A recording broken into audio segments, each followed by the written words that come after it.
Une commémoration pour ne pas oublier les victimes du naufrage du Manouya a eu lieu ce week-end à Maupiti.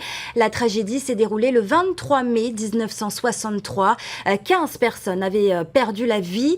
La plupart faisaient partie de l'église de Jésus-Christ des Saints des Derniers Jours qui a invité des rescapés et des descendants des victimes pour cet hommage que nous raconte Jessica Doucetouahou. Je n'oublierai jamais Maupiti, ce sont les termes gravés sur la plaque commémorative en mémoire de la tragédie du Manouya. Le 23 mai 1963, le bateau s'est retourné à l'entrée de passe de Maupiti. Sur la quarantaine de passagers embarqués, 15 personnes ont péri lors de ce naufrage. Un homme, 10 femmes et 4 enfants, pour la plupart des Mormons qui rentraient de Huahine après l'inauguration de la chapelle de Hapu. La mer était vraiment agitée. La houle dépassait notre hauteur. Notre bateau se trouvait au bas des creux quand il a dérapé, puis chaviré. Quand le bateau a valsé dans les airs, quand ça s'est passé, le bateau n'a pas chaviré comme ça. Non, l'avant était comme ça, piqué du nez. Et l'arrière s'est retourné, entraîné par la houle. Quand j'ai disparu dans l'eau, je pensais être le seul survivant. Il y avait aussi la houle qui sortait, la houle du haut. Et il y avait aussi la houle qui entraînait vers le fond et retour vers la surface. Ça faisait l'aller-retour. Heureusement que c'était rapide l'aller vers le fond et le retour vers la surface. Tu bois la tasse quand même et tu remontes pour une bouffée d'air. Puis retour vers le fond. Combien de fois? Un bateau chargé à bloc, une mauvaise manœuvre. Plusieurs questions restent encore en suspens. La passe de Maupiti est réputée être dangereuse et la météo de ce fameux 23 mai 1963 était particulièrement mauvaise.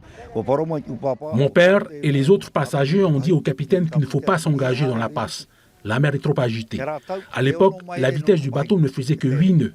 Aujourd'hui, on est passé à 15-16 nœuds. Mais il y a toujours des difficultés. Moment d'émotion pour les familles des victimes et surtout pour les rescapés de ce naufrage qui reviennent sur les récits du drame. Quand je me suis retrouvé au large, j'étais vraiment loin. Et il y avait d'autres survivants accrochés à des planches. Et on voyait les corps des victimes entraînés par le courant. On les a pris, les autres, on n'a pas pu.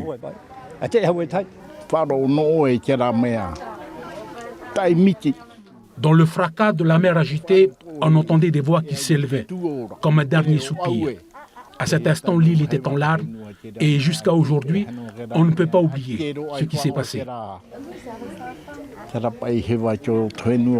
Nous avons décidé avec le département historique de l'église d'installer une stèle commémorative qui va nous faire rappeler cette tragédie et surtout de tous ceux et celles qui ont donné leur vie lors de cette tragédie du 23 mai 1963. Pour ne pas oublier ce drame et surtout ses victimes, les visiteurs pourront lire le résumé de cette histoire qui aura marqué les esprits des habitants de Maurois des années durant.